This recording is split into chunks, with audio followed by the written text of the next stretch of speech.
Bonjour, dans cette vidéo nous allons parler de l'implication dans le jeu de rôle. Déjà que dans un bon jeu de société elle est agréable à ressentir, mais alors là, dans un jeu de rôle où chacun incarne son héros pour créer sa légende, c'est le pied. Surtout que l'implication dans ce contexte est associée à plein d'autres mots qui font rêver. L'immersion, la motivation, le plaisir de jeu, vivre des aventures inoubliables. Ouais. Sauf que l'implication en jeu de rôle, ça a aussi un côté négatif. Dans la mesure où si vous savez ce que peut donner un mauvais joueur dans une partie de jeu de société standard, alors là, dans le jeu de rôle, ça peut être encore pire. Parce que les joueurs font plus que déplacer un pion sur une carte. Ils le vivent, ils incarnent ses émotions et construisent son histoire. Donc quand ça se passe mal, ça peut mettre un coup au moral. T'as-tu mon bonhomme?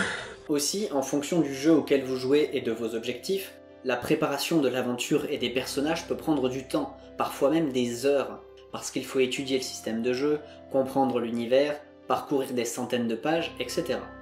Par conséquent, quand la défaite arrive, surtout si elle est brutale, ça peut donner une impression désagréable de « tout ça pour ça ». C'est donc un véritable défi pour le maître du jeu et ses coéquipiers de veiller à ce que l'implication soit plus généralement outil de plaisir de jeu que de frustration.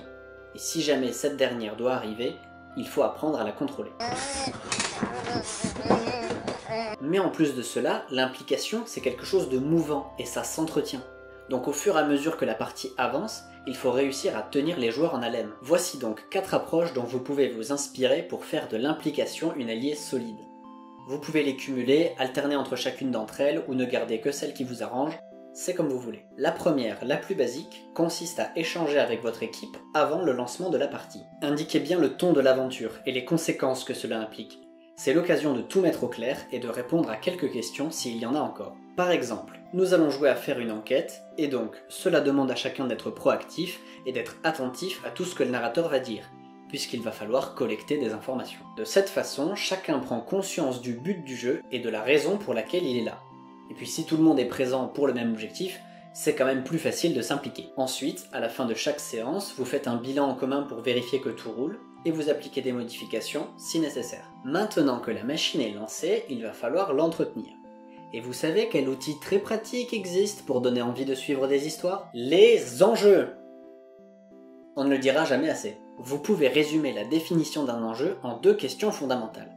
Qu'est-ce qu'il y a à perdre et qu'est-ce qu'il y a à gagner? Pour pousser les joueurs à avancer dans la partie, il faut leur donner des motivations, des objectifs, et veiller à ce que tout cela ait un intérêt quasi vital pour eux. Exemple, un groupe d'aventuriers entre dans une taverne pour chercher des quêtes à accomplir en échange d'un peu d'argent. C'est un début d'aventure tout bête, mais s'ils ne trouvent pas de mission, ou qu'ils échouent, qu'est-ce qui se passe? Eh bien les aventuriers n'auront plus de quoi s'acheter à manger, à boire, plus de lieu où dormir, et donc il est pour eux prioritaire de trouver une quête. Et si ce n'est pas l'argent le moteur, dans ce cas-là, il faut trouver une autre idée. Parce que si le maître de jeu propose des pistes, mais que chacune d'entre elles n'apporte pas grand-chose, ou n'a aucune conséquence si elle est refusée, les personnages comme les joueurs peuvent se dire « bah, ça ne nous intéresse pas en fait », et abandonner sans que cela ne change rien ni à l'univers, ni à son histoire. Et là, l'implication, il n'en reste plus grand-chose. Ça me fait penser à cette fois où, pour préparer une future quête, j'avais pris le personnage d'un de mes joueurs et j'avais menacé ses parents. Ah non mais je peux tout expliquer, c'était vraiment un contexte très spécial. Il n'empêche que ça peut être un exemple de quête simple avec un enjeu fort. Vous êtes des héros, il y a des méchants, il faut arrêter les méchants, mais l'un d'entre eux a capturé le frère d'un des aventuriers et il va falloir le récupérer. Ça prend 10 secondes à s'inventer comme histoire, mais ça génère un concept qui peut facilement tenir une partie de 3 heures. Et là, l'objectif est clair. Si les joueurs ne font rien, ils perdent quelque chose. Et s'ils gagnent, ils font triompher la justice et ils sauvent leur famille. Là, nous tenons nos grands enjeux. Mais l'implication passe aussi par le travail d'éléments plus discrets qui se retrouvent dans l'ambiance tout autour de la table. Pour immerger vos joueurs au sein de vos parties, il faut bien leur faire comprendre que ce sont leurs personnages qui interagissent avec les ennemis et les habitants d'un univers, et pas qu'ils font directement face au pantin du maître du jeu. Ça évite ce genre de situation où certains joueurs essayent de marchander avec absolument tous les vendeurs qu'ils croisent, comme s'ils avaient tous le même profil issu d'un vieux jeu vidéo limité. J'adore quand ça arrive. Et donc, si vous gérez des parties, n'hésitez pas à montrer la diversité des points de vue, que chaque personnage avec lesquels les joueurs interagissent ont leurs motivations, leurs défauts, leurs objectifs, leurs forces, leurs faiblesses. D'une part, ça donne plus de vie à votre univers, parce que vous prenez la peine de donner à chaque personnage un trait de caractère, même minuscule, c'est déjà excellent. Et d'autre part, ça vous libère d'un poids immense, parce que quand vous gérez vos personnages, vous ne vous dites plus « c'est le grand méchant, il doit être trop cool, il doit être trop fort, sinon ça veut dire que mon personnage il est raté !» Mais plutôt « ok, c'est quelqu'un qui a des intentions très précises et qui s'est donné les moyens de ses ambitions. Il est dangereux pour telle et telle raison, il se comporte comme ça, et il sera prêt à aller jusqu'au bout. » Et puis voilà. Ce qui fait que quoi qu'il arrive, vous avez le recul pour vous concentrer pleinement sur l'animation de vos parties. Gardez bien cette idée en tête parce qu'elle va nous être bien utile pour la 4e approche. Communiquer à la fois dans l'histoire et dans le jeu.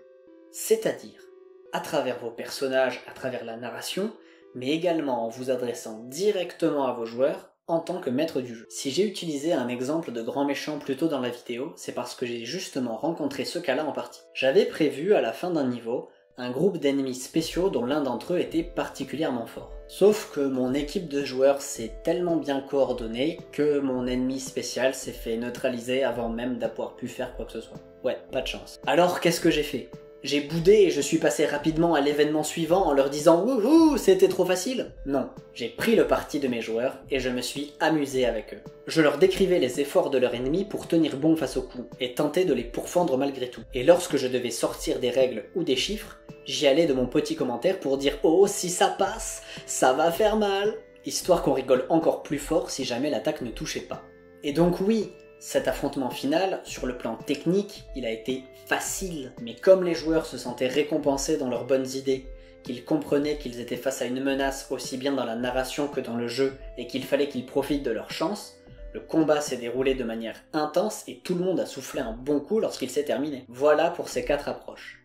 Et que vous comptiez les utiliser ou non, il y a une leçon à en tirer. Le jeu de rôle met en avant les émotions et la personnalité de chacun. Gérer l'implication en partie, c'est écouter et comprendre comment chaque participant fonctionne et chercher à en tirer le meilleur pour le bien de l'équipe. Les ennemis n'ont pas besoin d'être difficiles, l'histoire n'a pas besoin d'être sérieuse et les personnages n'ont pas besoin d'être étoffés. En revanche, si à la fin d'une séance, vos joueurs vous disent avec sincérité que votre partie était au top, là, vous tenez ce qu'il faut. À une prochaine fois. Salut à toutes les personnes courageuses qui sont arrivées jusqu'ici. N'hésitez pas à vous abonner, à donner un pouce dans les airs à cette vidéo et à la partager à toutes les personnes à qui cela pourrait profiter. Si jamais vous avez des suggestions de sujets ou vos propres astuces à donner pour impliquer vos joueurs en jeu de rôle, la section commentaires est là pour ça. Merci.